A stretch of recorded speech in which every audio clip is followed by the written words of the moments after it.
Happy 4th of July weekend, everyone. Welcome back to So You Think You Can Breed Dogs.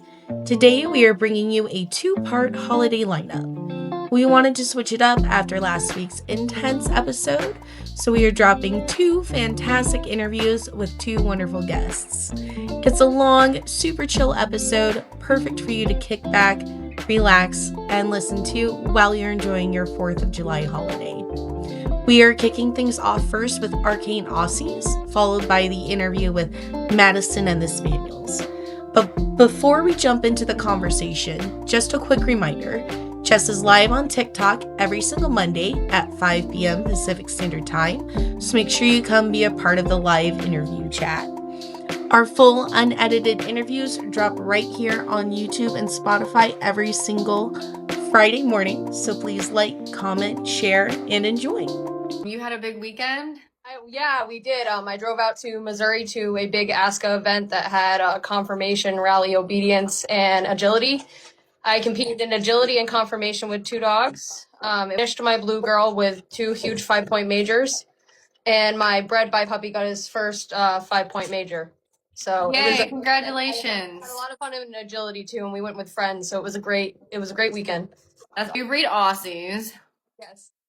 All right, so since we were just talking about that, why don't you just go ahead and tell me about the point system and finishing, bred by, all that, language. So Australian Shepherds this is actually a key point to finding a good Aussie breeder. We have the Australian Shepherd Club of America registry, and then we have AKC registry. The point schedule is similar, but a little different. So in AKC, I know you've spoken to other breeders, you need 2 majors and 15 points total to finish a championship, and then you can work for a grand and all this other jazz. ASCA is similar, but you need 3 majors with 15 points. And how do you get the majors and the points? You just, the dog looks good and the judges give it to you? Kind of, but the points are accumulative to the number of dogs at the show. And the points are, and each area is different. They call it districts. So, New England area is going to have a different point schedule than California. Okay. That's the amount of dogs entered to qualify for a major. So a 3-point major around here, it changes every year too. You have to keep up with it. It's annoying. But for Aussies, I believe starts at 9, is a 3-point major, and then 10 bitches is a 4-point major, 11, it goes up, but it goes up to only 5. It was at this ASCA show though, there was over 20 bitches entered. So wow. And that was just class girls. That doesn't count for best of breed girls. So it was a bigger show. Okay. So yeah, but you can't get any higher than 5 points per show. Gotcha. Sounds like too much math to me. Thankfully everything's online. Okay. Everything goes online. Try to remember it. I know my blue girl Capri, she had her first major was a 3-point major. Then she got a 4-point, and then she got the 2 5s on Saturday to finish her championship. So that I could do that simple math in my head to know that was over 15 in 3 majors. Can you tell me a little bit about Aussies and how and why you got into breeding them? Yeah, so Aussies are really cool. They can be, depending on what breeder and lines you go with, they can be a really great first dog. If you go for a different type of pedigree, they can be really great sport dogs. The big thing for the breed is versatility, but they obviously started out with herding. That is their main purpose. And it's mostly duck, sheep, cattle, sometimes goats. But that was their main thing. They are a more aloof breed. They are turning into more golden retriever type personality. And I can say as someone who's in New England, it's more realistic for this area and for the dogs in this area. You're in Florida. Florida is not much different for what dogs are expected to go to bars and do all these different things. Yeah. My preferred temperament is, I like aloof in the sense that they don't need to go up to and say hi to people, but if I let them say hi, they're like, cool, this is great. But I'm their main focus 24/7, and that's how they should be. They should be very handler focused. I started out with dogs, with rescues mainly. I actually used to work with a rescue, and I would take home behavioral cases or like the old dogs that were on hospice type deal. And then I ended up rescuing a puppy that I was like, I kind of want to do some fun stuff with you. That was my little Tucker, mixed breed. So I got into agility classes, scent work, and whatnot. And I worked for a woman who owned Aussies, and that's how I got sucked into the Aussie thing. And then as I competed with my rescues, I was also given the privilege to compete with my boss's Aussies, and I was able to go to Australian Shepherd clubs and get to meet a lot more. And then I ended up falling really hard for them, just because they worked for my lifestyle really well. I don't want dog aggression. I don't want people aggression. I want drive, but I want a dog that can also chill out. I don't need something that's going to drive me nuts. Yes. But again, that is going to come down. Some of that is line dependent. If you go for more stock heavy lines, they're going to have a higher mental and energy need. Where like if you go to a breeder that mainly only focuses on conformation, those dogs are usually a tad bit more lax. What does stock heavy mean? Those are dogs that are probably like still on a farm. Like there are some lines that like, so the breeding that I did that my litter just turned a year old, I bred to a Revelair dog named Iron, and he has his Hall of Fame and all that jazz. But he has his herding champion. And if you look behind his pedigree, he has a lot more intense stock dogs behind him, and that just essentially means that like they have their champion in herding as well, and that's working like ducks, sheep, cattle, and certain kennels are still very focused on herding.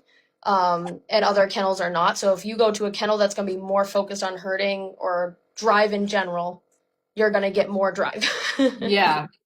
So cool. Do you still have any rescue dogs? Are you involved in rescue still at all?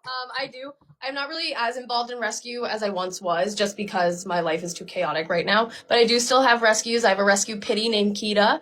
And then I have still Tucker, who's my little old man. He's a little Spaniel mix that's like 20 something pounds. Love that. Awesome. So I saw like on your website that you have 2 mama dogs. The one that's too young to breed, is that the one that you just showed this weekend? Yeah, she's the one that just finished. She still needs like her OF. She's technically old enough to breed. I'm in no rush. So okay. I need to get her OFAs done. How old is she? She is 2.5. She'll be 3 in July. Okay. And I typically, my breeding standard is that I try to not breed them before 3. This breed is prone to epilepsy. So I do not try to breed them. I don't like the breeding on prelims. Some people do it. It's not for me. That is an issue in this breed. So breeding a little later is safer. So the epilepsy probably wouldn't show up yet until... It typically shows up. The typical is between 2 and 4. Okay. That's typical. You do have early onset epilepsy that shows up before 18 months. And then you do have the later onset epilepsy that shows on after 6. Okay. And you have a sire who he's young too, right? It's this dude. Hi. Yeah, it's the birthday boy. And we have the same birthday. Oh, really? Yes. So happy birthday. He's on my page right now just because he's like a hopeful. But just because he's up there, but whether he ever breeds or not, that's if I want to. Yeah. Yeah. He's like, I think I want to. He's like, who was the sire for your first litter? That was somebody else's dog? Yep, that is Don Williams' dog. It's a black bi dog named Iron. It's Revelair's the Iron Man. He's a really cool dog. He has a lot of proven children in all realms of things. And this litter, I was trying to get more herding versatility. So I needed to breed to a dog that had more proven herding kids underneath him. And there was other reasons why I bred to him too. That wasn't the only reason. But that was, what drew me in towards her kennel in general. She's got heavier stock dogs that still look pretty and do conformation things. Nice. So how did that work when you use somebody else's stud? Do you guys like split everything, like all the costs and all the profit? That depends. So you can lease your bitch out. Which I've never done that. I'm not going to do that. And that's different between every single person. So that is beyond me. But how it works. So I paid her a stud fee once we had confirmed ultrasound babies. But all the breeding cost I covered. I did a TCI for my bitch because Iron was 10 years old when I bred to him. And we couldn't do natural breeding because he's a smaller guy and he's older. So I had to do a TCI. That was all under me covering it. I paid for all the registries. I paid for everything that came with the puppies, essentially, and all that jazz. So I paid her a stud fee, and I got 8 wonderful little dinguses. Nice. So you don't have like a planned litter coming up next? I'm hoping for a litter end of 2026, early 2027. My blue bitch, she's in heat now, and she goes into heat like once a year. So, and I never know when she's going to. It's very random. I don't have a stud dog picked out for her yet. Her OFAs aren't done. So it's whenever I get to it. Okay. I'm in no rush. Right. We're in like puppy hell in New England right now where everyone has too many puppies. So I'm not trying to put more out there while there's overflow because, I can't keep them all in my house. Yeah. So. Yeah. That's very responsible of you. I saw on Vander's, like all of his health stuff, his OFAs, that he has full dentition scissor bite. Yeah. What does that mean? So, I can actually, Vander, you want to come show your teeth? Come here, homeboy. Mr. Vander, so when you look at a bite, an Australian Shepherd's correct bite should be a scissor like that. Yeah, I know. And then he has all of his teeth, so he's not missing any of his premolars. And the breed can have some bite issues just because, when the breed first started, they weren't really caring what was in the mouth. They just wanted to make sure it could hurt. So there are some dogs that throw some dentition issues, whether it means they throw a level bite where the teeth sit like this instead of like this. And then you have some that like it's over undershot, whatever. Yeah. He's at the age point now where I know his bite isn't going to change. We do have an issue where like some kennels are starting to, I'm not going to like, it's any kennel, it can happen to anyone, but we're starting to have an issue with missing teeth in our breed. So I want to make sure that people are aware that he's got all of them. Okay. What kind of health issues do they face? You mentioned epilepsy. Yeah, so there's obviously some things that we can't test for, one thing being epilepsy. And that is just, sometimes it can be more line dependent, but obviously sometimes it can just be a congenital thing, just like people. Sometimes it just happens and there's no control over it. All we can do is try to make sure we do pairings that have a low risk for it, but it's prevalent in all Aussies. It's kind of something that you can't escape, if that makes sense. If it's gonna happen, it's gonna happen. Right. And then there's obviously like the million things that we test for. A big thing we test for is eyes. So like my litter, the second they turned 8 weeks old, they got their eyes checked by a OFA eye person, however the big word for it. Yeah. Ophthalmologist, probably. Yeah. All my puppies got their eyes checked before even going home because we do have, obviously there's things that we test for, but there's early cataracts that they can see and all that stuff. And a lot of that comes from that pretty Merle gene. So any breed that comes in Merle, and this is where I get frustrated that breeds that don't naturally have Merle are adding it in because they think it's a fun color until you have all the issues that come with it. We also have hearing issues as well as just blindness in general. Obviously that becomes a big concern when you breed two Merle dogs together. That's a big no-no. I'm seeing some Chihuahua breeders and stuff do it. I don't know how they're getting away with it, but that's a big no-no in Aussies. That's a double Merle. You can risk a lot of issues there. Yeah. With the ASCA registration, all dogs have to be DNA tested to be able to register a litter. Nice.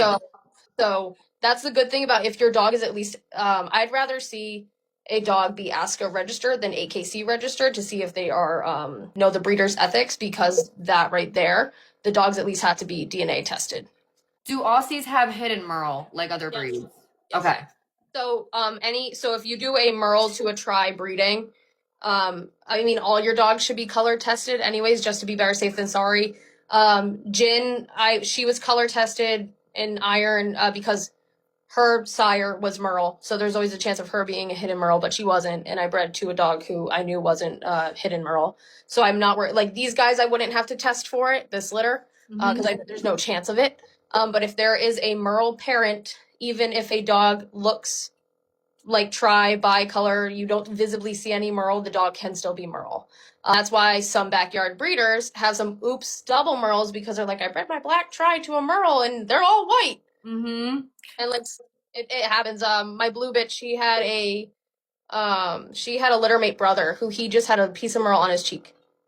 And as he grew up, it like disappeared. You can't see it, but he's a merle. Mm-hmm. He's a blue merle dog, but he looks like a black tri.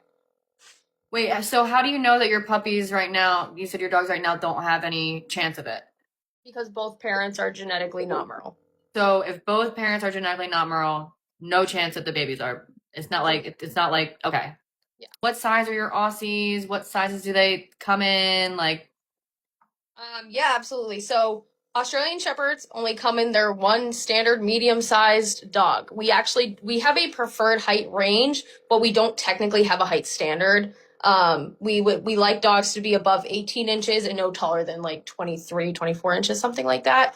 So it's a pretty wide range, but our true definition is a medium-sized dog that is athletic, easy mover. You can have girls that are slightly smaller, or like, judges aren't supposed to care about size too much. Obviously, we can't have a Great Dane in the Aussie ring, but if you see toy or like even just like mini Aussie without them saying miniature American Shepherd, that's a red flag for me. Because we don't have toy, we don't have mini, or if they're either an Australian Shepherd or a miniature American Shepherd. okay. It's a totally different breed split. Mm-hmm. Or not breed split, but totally two different breeds. Right. Can we talk about tail docking? We can. So tail docking is to each their own. I have a close breeder friend, that she keeps tails because she's not comfortable with the process. The rule of thumb, it has to be done before 5 days old, because that's when a lot of nerve endings start to develop and they can feel it. So anything after the 5 days old mark is a cosmetic surgery and not, tail docking. And if anyone on here is aware, so I can't speak on what other breeders do. I can only speak on what my mentors taught me to do and how I did it. But if anyone is familiar with how you band a goat to castrate them, it's kind of the same way that we did the tails. We did it at 2 days old. They naturally fall off. The puppies don't feel it. Oh, so you did it the rubber band way? Yes. Wow. Okay. Yeah. Which I know some people have opinions on that. Yeah. I think it's more cruel to do it over the 5 day mark. Right. Because that's when they can feel it. Yeah. That's when you have other things that can happen. I have this like screen recorded video of a Adobe puppy that had a rubber band on its tail, and it was older than 5 days. It was like a couple of weeks old. Yeah, and like the tail hadn't fallen off yet. That is so bad. So like, what is the process supposed to be? Like, it's supposed to be like a quick process in the first couple of days. Like you put the band on like as soon as they're born, or? So you don't want to do it the day that they're born. You want to give them we did it on day 2. You want to make sure the puppies are okay, thriving. You want to make sure they're, everyone's stable, because you don't want to do it on a puppy that's not thriving right out the womb, right? Yeah. And you also want to give mom and puppies some time to de-stress. That was a big day. They can sleep that off at least. Yeah. I can say, is it a process I love? No, but it's the breed standard. And at the end of the day, it was done for, some people say that it was done for herding years ago for the safety of the dog. Some people say that that's a myth. I can't tell you what's right or wrong, other than I know it's done before the time where it becomes an actual pain, and that's a whole, I don't care for, I know some breeders that, you can have natural docks too, actually. So natural bobtail. And if you have a natural bobtail that's below 4 inches, you can just leave it. So that you don't have to mess with. Nice. Yeah. But the full tails, they're not allowed per standard. They technically aren't a DQ in standard, but they're not necessarily preferred or allowed. You're not going to win with a tail. No. Yeah. I mean, you can in Canada, you can in UKC. There's plenty of tail dogs in UKC that finish. And there's plenty of tail dogs in Canada that have finished. The US is not there yet. Obviously, if it ever becomes an issue legally and stuff like that, where the US deems that it's not allowed anymore, fine. I don't have to do it anymore. Yeah. Yeah. But my big thing is doing it before it becomes a painful process. But you do it at 2 days old. it falls off after a couple days.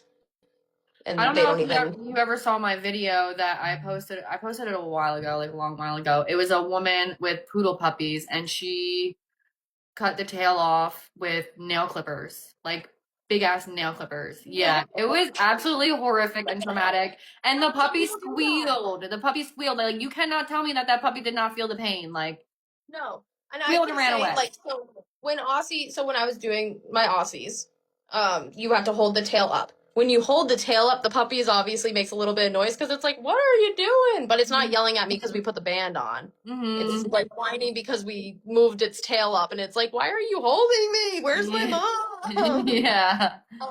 People have their own personal opinions on that. You can find, if you really do not care for the tail docking process, there are really good breeders that are reputable that do keep tails. So to each their own with that. If you are uncomfortable with that process, you can find a good breeder that does keep them. Okay. Awesome. From your first litter, did you keep any back? I did. So Vander was a keeper. Oh yeah. And then I did have a girl keeper. Her name is Powder. She was a little slow to start puppy. She was the smallest of the litter, but she wasn't like runty, like she wasn't not thriving. But she had this big beefy thing to fight with for milk, so I had to bottle feed her a couple days. And she was doing well, but she did have some like, little struggles happening, and she was a tiny puppy, so she ended up staying just because I wanted to watch her grow up and see all that stuff. And she's doing well. She's here. She's just in heat, so she's in the other room.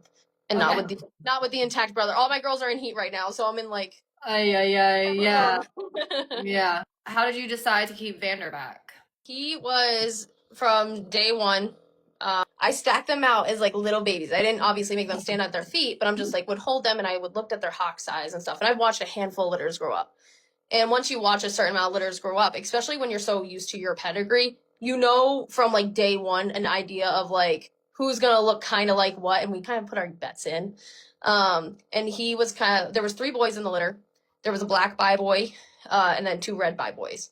He was kind of always the standout in the sense of the second they turned 4 weeks old and I started to do like little baby stacks with them and stuff. He had the most substance out of the boys. The mom, Jin, love her dearly. Does she have the best front? No. She's a little straighter in the shoulders, so it makes her look like she's a little in herself she lacks neck. And she's a little short in upper arm.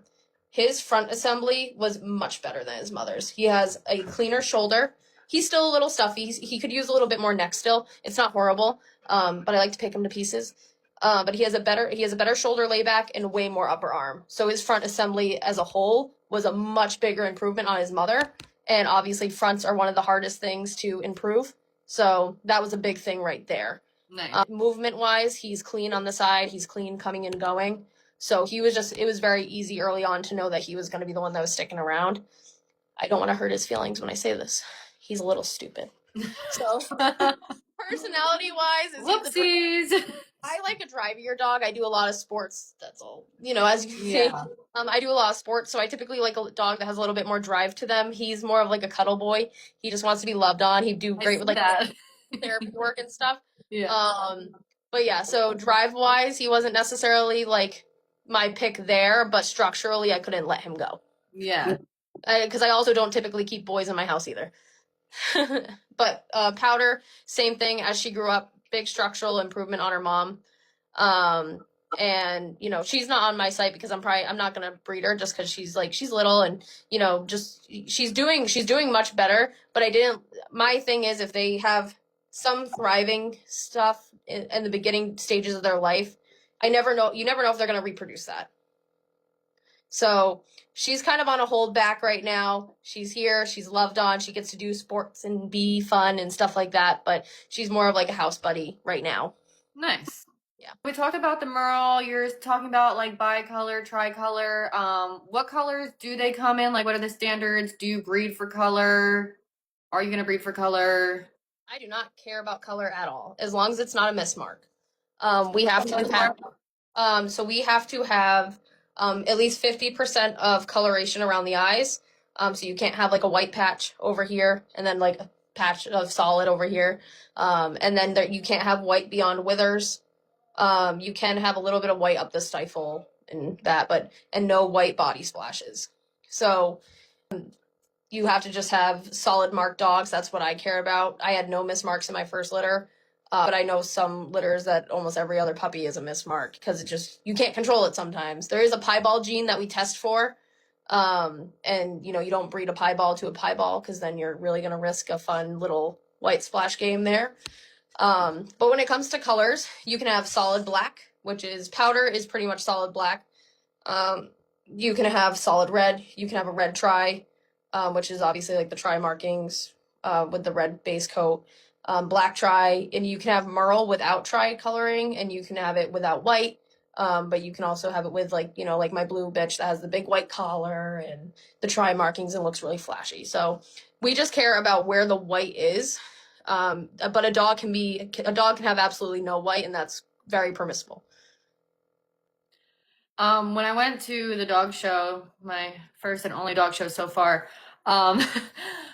I saw Border Collies and Aussies, and I'm like, they look so much alike. Like, well-bred Border Collies and Aussies look so similar. Like, what's the difference? So part of the difference is their herding style.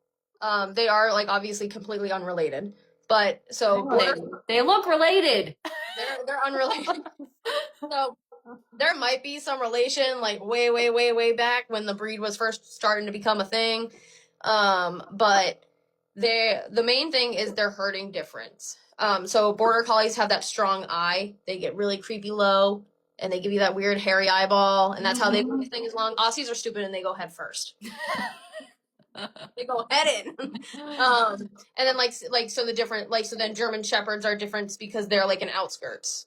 So big thing for them is their herding style, and that's then some people might be like, oh, but they have tails, and like Aussies don't have tails. Yeah, well, if you're staring at something from half a mile away with a creepy eye that's a prey item, the prey is going to move from that creepy eye, and Aussies are stupid and they run head first in. Cattle dogs are also like considered a head breed, going head first. But they do look similar, and like bicolor dogs, like I can show you a black bi puppy in my litter that looks very border collie. Part of the reason why he wasn't placed as like a show prospect, because it would be hard to show an Aussie that does look very border collie. But yeah, I was here. Oh, so cute. He's very cute.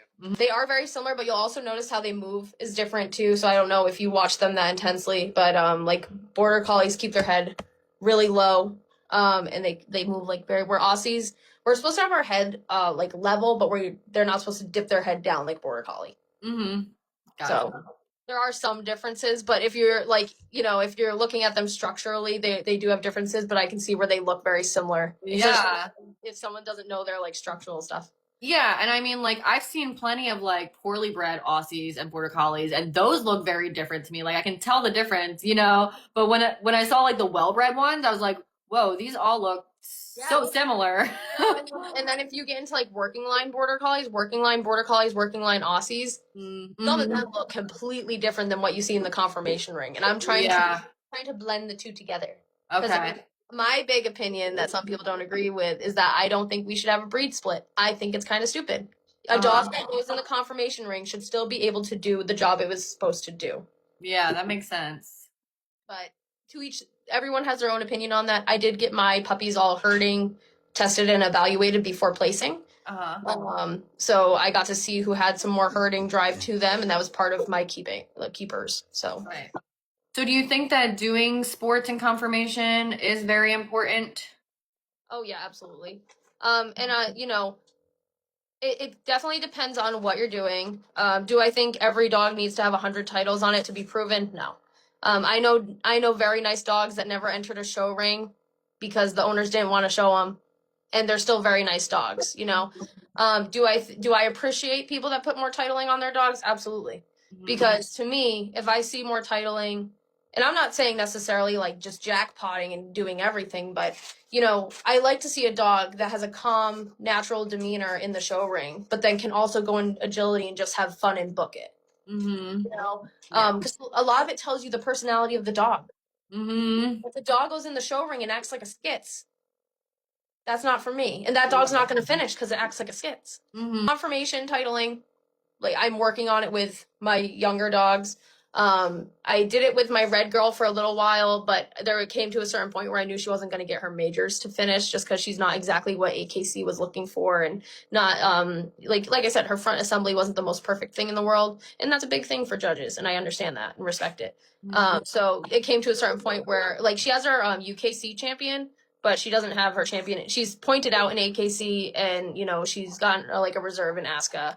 But I knew she wasn't like gonna finish, so now she just shows in juniors and has fun there. But I still used her, but I mean she does agility, dock diving, fast cat, all the things.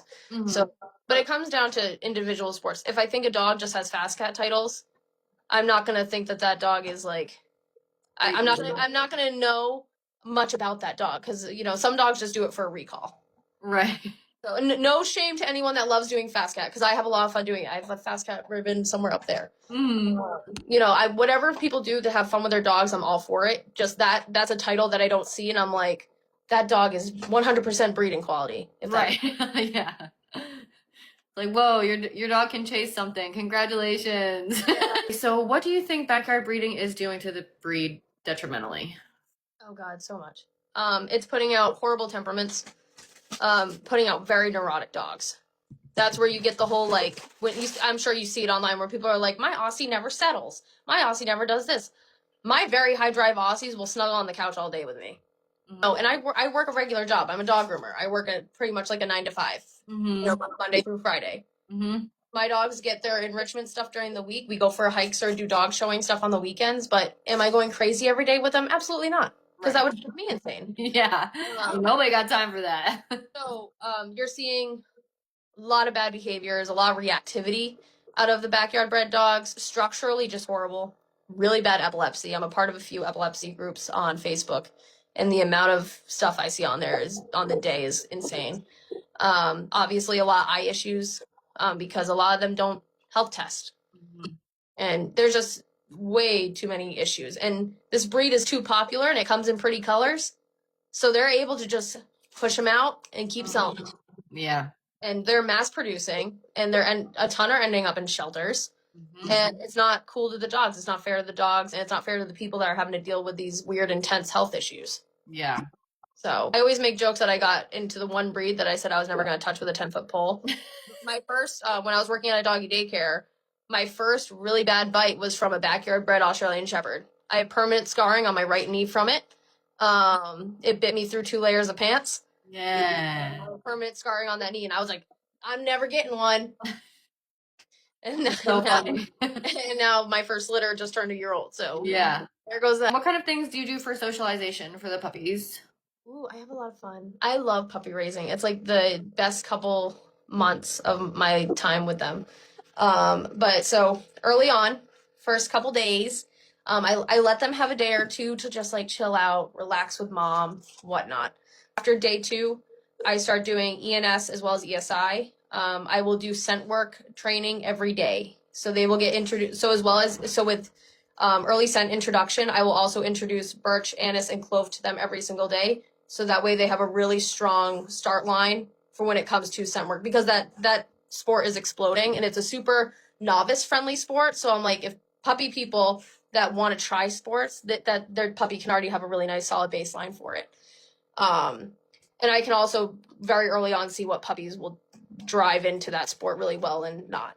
The early neurological, instead of a Q-tip, I did steal the idea from the poodle people and do a vibrating toothbrush. Because I Dremel my dog, so they have to know that vibrating isn't going to be scary.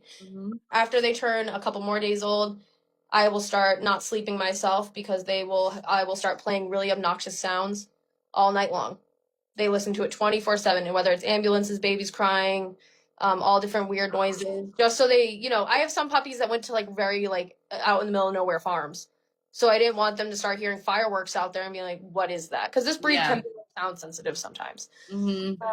So I start every single night. It gets like, especially once they can start hearing, it starts getting a little louder. So they just start rocking and rolling. And the scent work stuff starts ramping up. Once they can actually eat food, I start actually putting like tins out. When they eat out of the little donut, I put the tin in the middle. So as they eat, they just get the odor. So in breakfast, lunch, dinner, they get a different scent. I put all different wobble equipment in there, you know, what's safe for them at that size. I do puppy culture too, so we just follow that. I also did kids parties where well-behaved children just got to come sit with the puppies, which was great because, I mean, I'm not a fan of children, so I need to rent children sometimes. Yes. But yeah, so we did like fun kids days where the kids just got to come sit and like get loved on by little baby puppies. And then I do start in their baby pen. I put a crate in there. I put a couple so they can start getting used to laying in crates. By the time they're 6 weeks old, they're already sleeping in the night in a crate. Nice. Put them to bed at 8:30. I don't wake up till 6, and they're sleeping through the night. Nice. Not every litter is going to be that easy about it, but it was like a godsend. I can say that. Yeah. I do a buddy system at first, so that way they get used to like the sleeping with each other. And then as they get a little older, a little bigger, I put them in separate ones, and they just went home already crate trained, like ready to rumble. Nice. And then we do a herding evaluation once they have one set of their vaccines. That's just so they go on ducks, so I can see what they have for herding drive. The 7-week mark, they also get temperament tested. I do the Valhund temperament test. I also introduce them to a dock pool. Yeah. So I already got to see what puppies would love the water and which puppies would think it's not the best thing in the world. And one of the puppies immediately jumped right in the water multiple times. Obviously not from the dock. We were holding her like on the edge of the thing, and she would jump and swim out to me and go back and have fun. Oh my god. Like a full size? Oh yeah, like in a full pool. I thought you were talking like a baby pool. Like a little like mini baby pool with dock. Oh no, I have a dog training facility that's right by me that my friends work at. So I rented it out for a couple hours. I got in the pool myself, and we just got to swim with the puppies. Oh! And obviously, if there was a puppy that wasn't the biggest fan of it, we wouldn't force them to do it. But the puppies that loved it, we just let them have a party. And the puppies that loved it, they're in dock diving homes, and they're just already going crazy with limitations because they're still babies, but they're blast with it. But I also did 5 minutes a day with each puppy doing clicker training. Wow. Yeah. What do you think about co-owned and guardian homes? Everyone's gonna have their own opinions on those things. I did have 2 puppies going to co-owned homes, and that's because the owners wanted to show them. And to show in AKC or ASCA, they have to have full registration. I'm not comfortable selling an intact dog with full registration without my name on it, because then I have no control. That person can essentially, even with a contract, that person can go breed that dog to whatever, you know. So my co-owns were so the people could still show their dog and keep it intact without, you know, me having to worry as much about something happening behind my back. Mm-hmm. He is under contract, and there is some there is legality stuff there. You still can't help what people do. Not that I'd sell to anyone that I think would do shady something like that. But and then guardian homes, I honestly don't know why some people do them. I see no point in them. I probably would never do them just because it's just another thing that I don't necessarily need to do. And from my understanding of guardian homes is that it's when somebody is taking a dog that is going to be a breeding prospect, but it's going to live in that home for a little while and then goes back to the breeder to do the breedings and whatever. Mm-hmm. It's not for me. It's just another layer to things that like I don't need to do that extra layer. So I don't sell my dogs to breeding homes. So if something is to be bred, I'm likely keeping it in my home. So even the ones that are going to be shown, they won't be bred? No breeding. No breeding? No breeding. Okay. Obviously, always the chance that, like, let's say the dog really turns out one day, and if it's a dog that I sold on, like, a show contract but not breeding contract type deal, and the dog really turns out one day and has a phenomenal temperament and vice versa, when they're, like, a couple years old and we want to have that conversation, we can have that conversation. But I always tell people, like, it's never a yes, you can, because you have to prove it.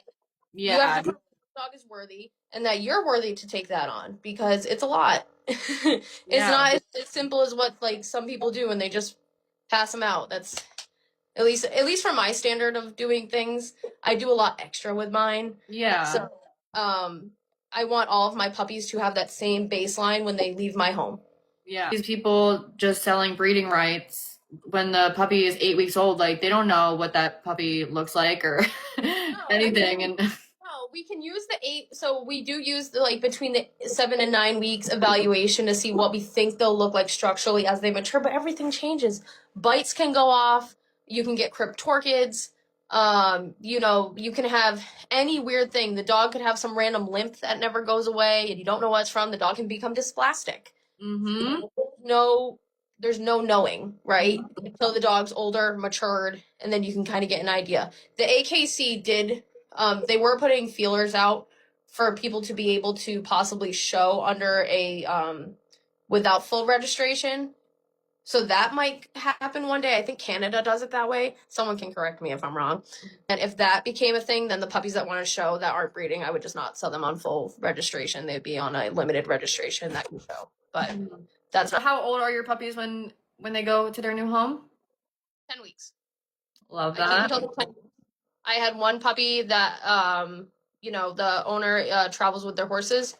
And they were coming back with the horse right when the puppies were like 10 weeks old. So I said, you know, if you need a couple extra weeks to make sure you're settled up into your house, like, so she stayed with me till she was like 12 or 13 weeks and then she went home.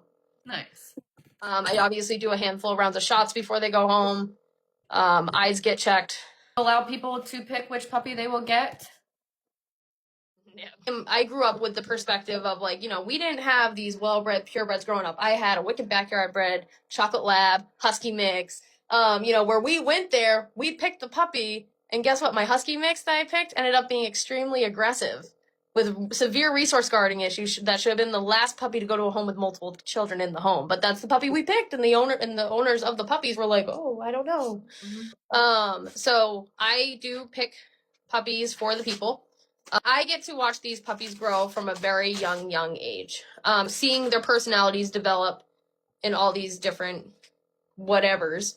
If I ever have a litter in the sense that, like, if the owner wasn't sure if they wanted male or female, and I had a male and a female with very similar personality, whatever, and I had, like, the room in the litter to say, like, hey, this is what you're looking for. Both this girl and this boy have very similar personality. I think either could work for you. That's when I might let someone, like, pick necessarily, but you wouldn't just be able to walk in a room and say, that one's going home with me.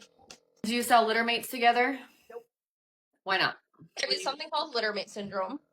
It doesn't happen to every set of littermates, but when it does happen, it gets really bad really quick. Whether that is extreme separation anxiety from one another or aggression towards one another. And that can happen to any breed of dog. And that can actually happen to any puppies that are purchased too closely in age together. So if you go rescue one puppy from somewhere and then get a puppy from somewhere else, raise them together, you can still risk the chance of littermate syndrome. So better safe than sorry. I don't want, you know, when I place a puppy, I don't want it to come back to me. If it has to come back to me, it has to come back to me. But when I place them, you know, I don't want to deal with when their dog's fully mature. Oh, I had to keep them separated because of XYZ. That was the correct answer, by the way, guys. If someone is looking into getting a puppy from an ethical breeder, what do you recommend? I would look at the Australian Shepherd Club of America. We have our kennel registry, or not registry, but the kennels are on there, different kennel names. You can find what kennels are closer to you. So if you're in like the New England area, for instance, we have the Australian Shepherd Club of New England. And I can put myself out there. My name is not out there yet because you do have to be part of ASCA for 5 years before you can register a kennel on there. And you can't have any lapse in your registry. And unfortunately, my registry did lapse at one point. So I had to like restart the 5 years. So I can't register myself on ASCA for a little bit, but when it comes to any breeder, I want to see that their dogs are ASCA registered. I'd prefer to see ASCA and AKC, even if the breeder doesn't really touch AKC, or, you know, just to have both there. Afraid to, you know, get your information, make phone calls, FaceTimes. A puppy person that I'm very big on, the person has to come meet me, come meet the puppies. I do not ship puppies. You have to come get your puppy. In the off chance that I know you and you moved far away and I know you well enough, I might bring a puppy to you, but that's very rare. Yeah. I want the people to see the puppies, see me, see the parent that I have here, know what they're, you know, really getting into, and get a good vibe for them. I don't have a puppy questionnaire because I know the right questions to ask and talk to people when I talk to them. People can write whatever they want on paper. You know, I want to know what the vibe is between me and you, because we have potentially 15 years of me bugging you. You can also go to local shows. Find out where local shows are. We are super inviting. And don't be afraid to ask around. So, you know, you can go on the ASCA Club and go on their calendar and you can type in your state and find where stuff is locally to you. Go there, go talk to people. Don't go just looking on Good Dog. There's plenty of bad breeders on Good Dog. There are good breeders on Good Dog. Right. But don't just go on Pet Finder or whatever. Or there's like, And we can do our poll. Do we think that this is an ethical breeder or not? And do we really want to see the mom? she's in the other room. Yeah. In heat, but that's Mom. There she is. Here, we can go down to her. Yeah, and if you guys go to Arcane's page, on their bio, there's a link to the website. But yeah, the poll, 96.63% ethical breeder, 3.37% no, not an ethical breeder. 3 people said probably the tail docking. That turned some people off. I saw some comments on there. That's fine. Like I said, not everyone's cup of tea, but if someone ever reached out to me and said, hey, do you know a breeder that keeps tails because that's your preference, I'd be happy to send you your way to, there's a few wonderful breeders around me that keep tails on litters. Yeah. Everything that's ethical, because obviously a big red flag, unfortunately, is a lot of backyard breeders do keep tails.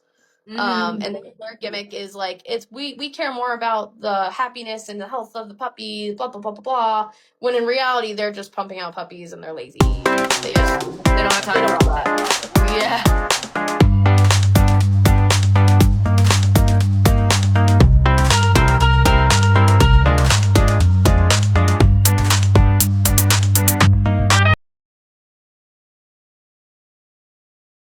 Tell me a little bit about Cocker Spaniels and why you chose that breed.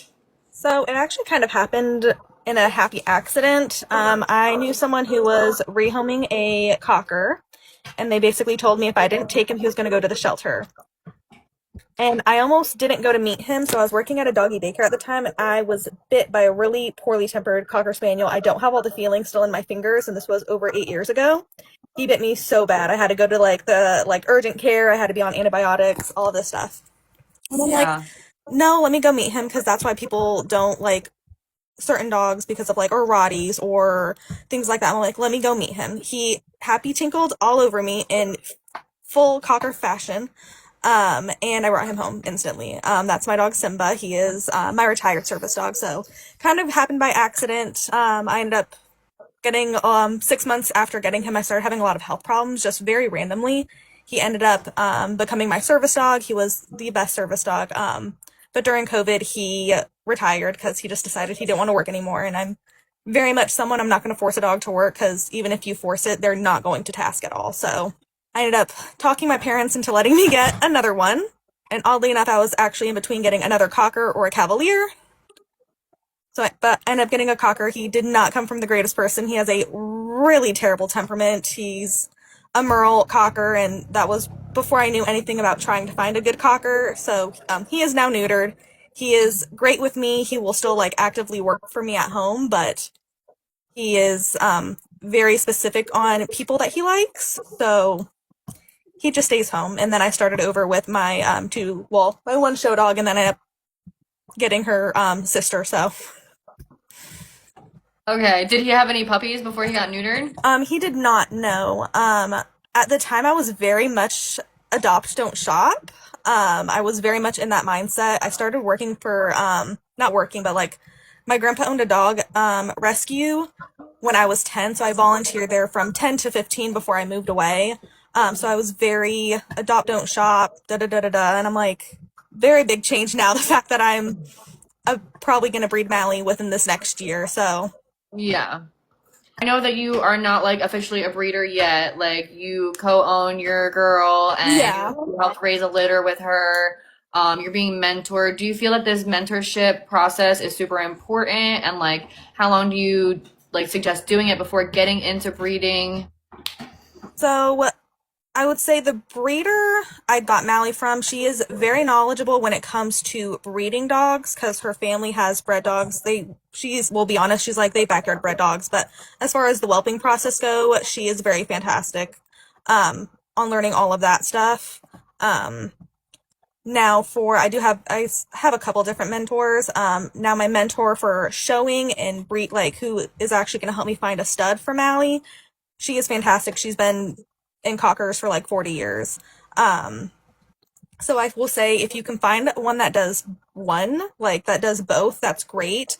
I do have multiple mentors at this point, which I think is great, has benefits as well because they give different advice, or they will see things a little bit differently than the other person. Gotcha. I saw that you're breeding party Cocker Spaniels. Yes. What's the difference between like that and then there's like English and there's American? Like, what's the difference? So at one point, and this is something I learned, there was actually Cocker Spaniels were all in one. There was different varieties. So they would have the Ascot, which is any solid color other than black. So that's the buffs and the browns. And the browns can have tan points. Like those are the little eyebrows that you like see with Dobermans. Then there's the blacks, so that's all of the black cockers, blacks, and then the black and tans. And then there's the parties, which can be, they call them red and whites rather than like a buff and white, but that's pretty much what they are. Then there's the browns, the brown and white, black and white, and then the brown and the blacks can also have the eyebrows. So they're all shown in a different variety, but I guess before there was really a breed split, there was also like the English was their own variety. They also now have a breed split, so party, like all of the American cockers are shown in 3 different varieties, and then English, I know they're one breed, but I don't know if they're split into different varieties. I could not tell you about that. I've helped show English cockers, but I know nothing about the breed. Okay. So you're in American. Yeah. So what's the difference? It's just like difference in the way that they look? They're different in the way that they look. So like typically English cockers, you almost see like they have a more like longer face in a sense. American cockers, they're actually supposed to have from like their nose to their like where their forehead is, they're supposed to have a very defined stop. So it stops and then it goes up from their head. English cockers, they tend to almost have like a more of like a slope. I gotcha. I saw that your girl that you're planning to breed, she only has her OFA eyes done, and you did show me the results of that. How old is she? So she will actually be 3 in March. I had planned originally to get her hips done back in August, but then there was some financial issues, so I couldn't get them done. They'll either get done this August or November, depending on how her heat cycle goes, because I know it's not recommended to get hips done when they're in heat. But her co-breeder has a couple dogs that need to be health tested as well. So because she's a co-owner on her, we can get like a multiple dog discount. So it helps make it a little bit cheaper. Yeah. Merla's only added into the American Cocker Spaniel standard so that they can register them. It is not naturally in cockers. So that's very false. So the OFAs, are you gonna breed her after you get her hips done? Yeah, so she won't get any breeding done until after. So that depends on if I can get them done in August and she's already a champion, then it will hopefully be like during the fall and winter time that I breed her. But if I can't get them done till November, it won't be till like springtime probably. Okay. How much is it to get the hips done? If I go to my current vet that I go to, it'd be probably around like $700 or $800 just for hips. I am gonna go to a dog show that Blue Ridge typically goes to, and I think right now hips is like $350 when they do them at the dog show. So it is cheaper if you can find a dog show to go to that will have like a health clinic. It makes it a lot cheaper. Yeah. Just for like your future breeding program, do you know like will you have a wait list for your puppies as a new breeder? If I could, yes. But my goal is to breed my next show dog. And right now with the litter that like me and my friend just had, we were told by when we got the puppies evaluated to keep 3 of them and let them grow out to see which one like really becomes the best. So none of the puppies will end up really getting placed until they're probably 3 to 4 months old. And I know a lot of people who want a puppy, they want it as soon as possible. So if I have to keep them a little bit longer, then they stay a little bit longer with me, but yeah. So with the litter that y'all had, how many puppies did you guys have? there was 6. And did they all get homes, or do you still have some of them? So we have 3 of them currently, and those are the 3 that we were told to kind of see how they matured out. They are all decent, but there's just like one of the boys has a better chest than the other one, but the one boy that has like the better chest doesn't have like his angles are a little bit different. So we still have all 3 of the black and tans. All of the brown and tans found homes. Nice. And how much did you sell them for? I'm not sure because there were my friends' breedings. I think she starts out, I think they were between $2,000 to $3,000, but I could also be very wrong because that's hers. I was just helping whelp and raise and do some Yeah. of like the grooming with the training and stuff like that. Yeah. Do you know like what kind of contract you will have? Like, will there be breeding rights? So if someone wants breeding rights, I'm not opposed to it, but the dog has to get at least a champion title. They have to do all of the health testing. I'm not just gonna sell a dog with breeding rights without them actually putting the initiative to better the breed. Because I Hmm. didn't come into this wanting just to breed puppies. This is a breed that really saved my life. So if I can help even a little bit, even if it's just making someone realize that cockers aren't really supposed to have a bad temperament, that helps me a lot. If someone is wanting to get into the breed and they're like, I'm thinking about showing and possibly breeding, and we can absolutely do that. I'd end up probably starting out on like a co-own. Um, but I probably wouldn't sell someone just like a dog just to breed. That's not how I stand. I would have a spay and neuter contract, but I prefer to let them mature until they're about like a year and a half. And for girls, like I understand people don't want to deal with heat cycle, so if they want to spay her after her first heat cycle, I get it because my two girls are very needy when they're in heat, and it's not always the funnest. Yeah. You mentioned co-owns. Do you like believe in guardian homes? Like, what are your thoughts on that? I think guardian homes can be great in a sense, but I don't know if it's a path for me. I'd have to really, really trust the person to do a guardian home. And I know like I'm more familiar with guardian homes in like the backyard breeder sense of you take this dog and anytime I need the stud, then you just bring it to me. If someone was looking at showing a cocker and they were more set on having a boy, I would definitely do something that way. And if I wanted to breed to that dog, I have the option, but like I'm not also going to force that on them. I think it can be good in a sense, but I don't in the future see that as an option for me. I don't know if I'll actually own any stud dogs. I'll either breed out or finish a dog, do the health testing, and then just collect them and probably end up getting neuter and place them in a pet home. Yeah. Well, they do guardian homes with the mama dogs too. They do. That's not something I would ever be interested in. I want to be able to be there all the time, but I love my boys and I love my girls, but I think I like my girls a little bit like more at this, not more, but boy cockers, I tend that they are more wanting to please you versus my girls. I think they're like, okay, what are we going to do? Like, how are you going to make my life more exciting? I know that you're a dog groomer. I'm a dog groomer too. I've seen a lot of eye issues, ear infections, skin allergies. So is there any like kind of health testing to prevent that kind of thing? And like what kind of health issues do cockers usually face? So ear infections, I think no matter what, if you're not cleaning them regularly, it's going to happen. Definitely like keep shaving inside the ears and keep them clean. But I do notice with like Simba does have a lot of food allergies. And when I didn't know what he was allergic to, he'd get a lot more ear infections. So I want to say sometimes if your cocker is constantly having ear infections, he might be allergic to something and probably need to go to the vet. But the downside is most vets don't do allergy testing on dogs. I worked at a pet store down in Florida, and there was a holistic vet, but they did holistic and modern medicine, and so that's how I got Simba's health test or allergy testing done. So I know what he's allergic to, so now he doesn't have ear infections anymore. Um, but they are prone to eye issues, so that's why cockers are supposed to get yearly eye exams because they are prone to cataracts. They do require hips to get done for their chicks, so it's hips and elbows for their chick to get a chick on OFA. They do recommend to do thyroid as well because cockers are prone to thyroid issues. I don't notice skin allergies with my girls as much as I do my boys, and I think that just comes down to proper breeding and doing the health testing. My breeder, like Mally's breeder, she typically does hips, elbows, and patellas. Elbows and patellas aren't required, but a lot of sport homes, when they're looking for for agility or anything like that, they like seeing all of those. So we will do that with her. Yearly eye exams, a thyroid, and I think that's actually all we end up testing for. I do know I do embark on my dogs, but that's just because I have a lot of genetic problems that if my parents would have been genetically tested, I wouldn't have the problems that I do. Because I end up having some weird stuff. So I'm like, if I can test something, even if it's $200 for them to say they don't have anything, I'm willing to spend it. But not a lot of cocker breeders do embark.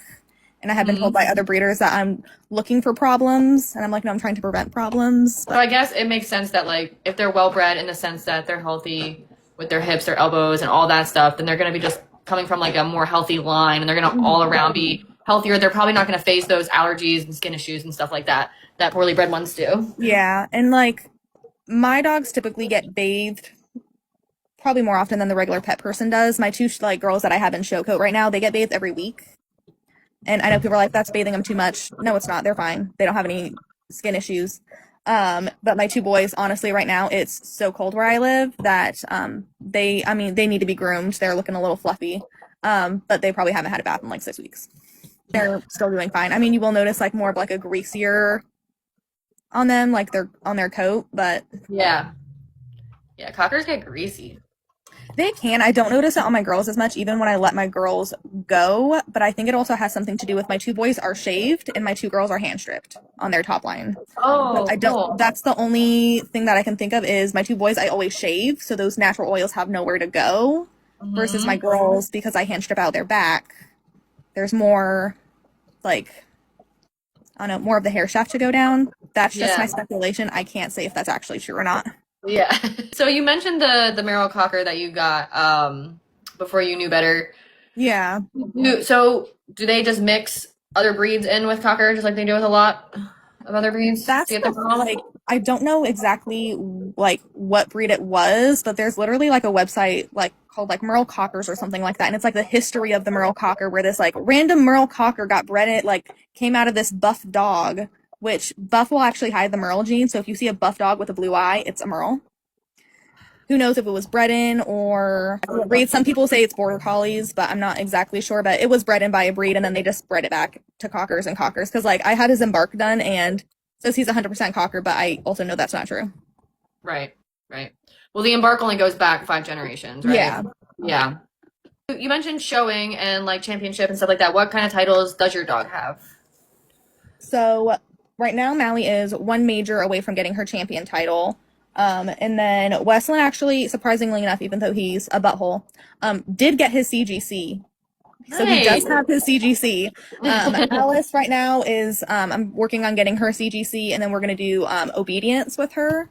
Westlin, I might just do some like trick dog stuff at home just because him and people don't typically work out. Because those are the ones that I have that are like AKC registered. Simba's almost 10 at this point. He is not AKC registered. I got him like he was going to go to the pound. And his papers might be hung. I don't know. It's a weird situation. Because he was bought from like a puppy store. And then they said I don't want him anymore. So he is just a very lazy old man. He's going to be 10 in April. He has a mass growing, so I have to take him to the vet. So I'm hoping I see cockers that have lived to 16 years, so I'm hoping he can make it that long. But with not knowing his health and lineage, I'm probably thinking might be cancer. But I'm hoping not. But where's the mass? It's actually right next to his butthole. Ugh. Yeah. I keep seeing things on like the cocker rage. Yeah, we can talk about that. Cocker rage is a thing in cockers. It's mostly, I think it originally actually came in springers, but rage syndrome is a real thing. Funny enough, I had a vet try to diagnose Simba with rage syndrome after they put him in a chokehold. I'm like, oh, maybe don't put a dog in a chokehold. Yeah. Because it was very traumatic. He hates the vet, but anywhere else he'll just lick you to death. They can't diagnose rage syndrome without basically doing an MRI of like a scan of their brain. And they say it's like a glass, like almost like glass like goes over their eyes, and they don't recognize you, and they just start attacking you. And then they'll stop, and then they'll like go back to kissing you. Like they actually don't physically know what's happening. And I haven't actually seen it in person. I think it has kind of been avoided, like almost bred out at this point, because people obviously don't want a dog that randomly attacks them.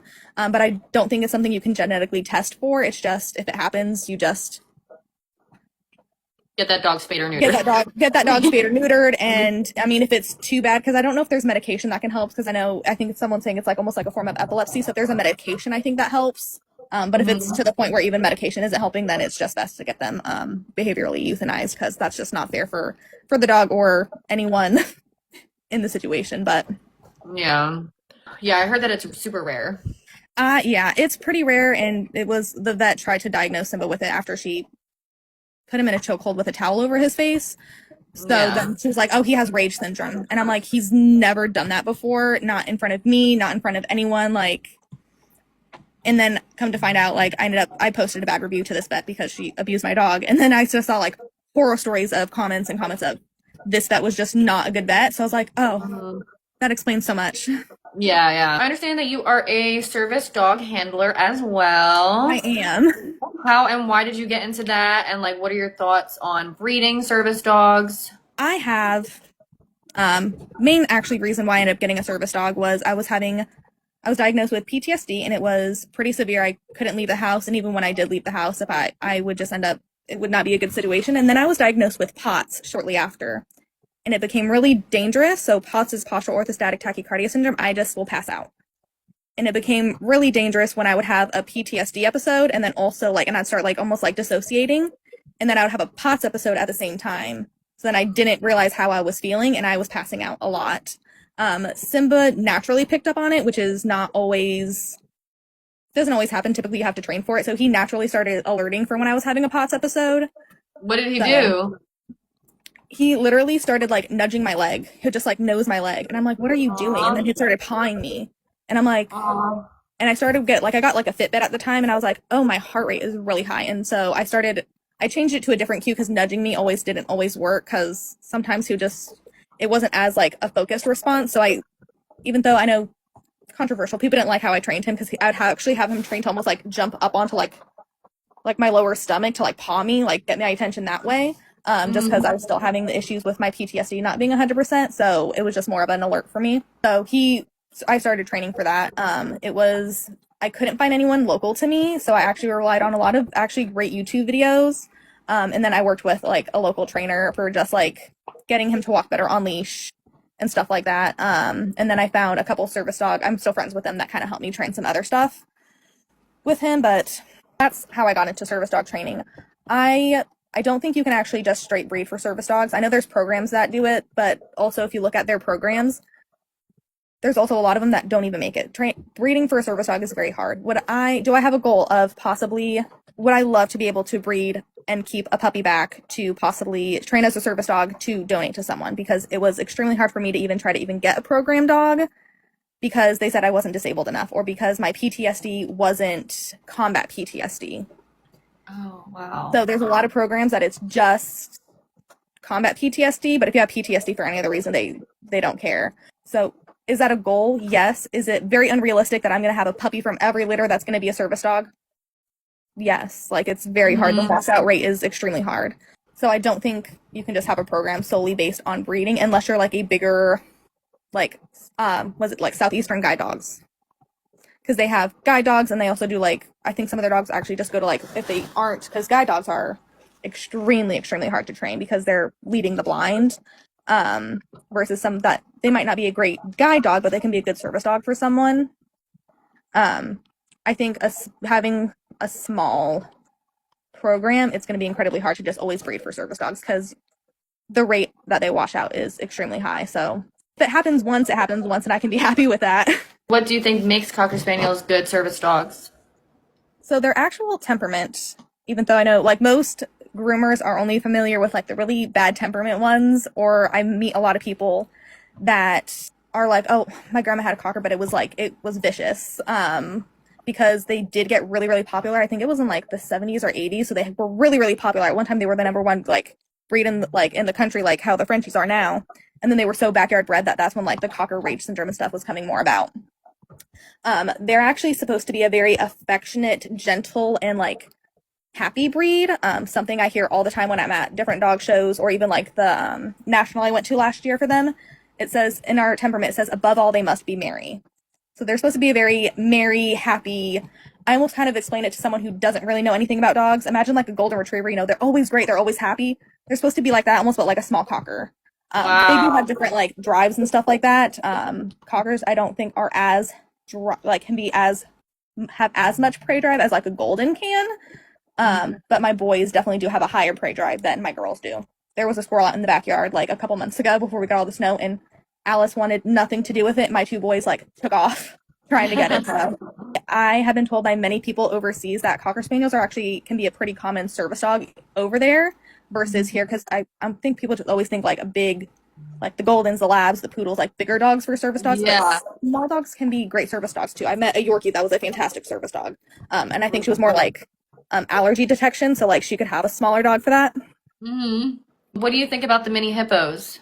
I couldn't imagine like already like backyard bred Cocker Spaniels can already prone to like juvenile cataracts. I did a lot of research on backyard bred ones like before I got Simba. Like I knew Simba could possibly have had cataracts at like 5 years old because not knowing his breeding. Thankfully, he doesn't have any issues with his eyes, but like juvenile cataracts are a very big thing for backyard bred cockers. So having you got a cocker from not a good breeder because you're missing it with a Shar-Pei, and Shar-Peis also have eye issues. And I saw that they basically are doing eye surgery on the dogs before they even go home.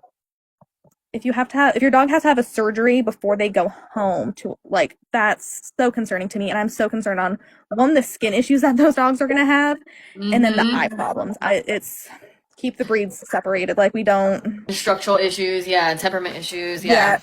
And like the temperament of what a cocker should be. I mean, we'll just say like, I mean, a backyard bred cocker doesn't always have the best temperament. And that, like Simba does have a fantastic temperament, but Westland is terrible. And then Shar-Peis are like a guarding breed, I think, right? Like, yeah, they're not they're a friendly breed. Not typically, no. They can be friendly, but yeah. Like that's I think they're going to be temperament, structure, and eye problems. That's. Would we be able to see your dog's task?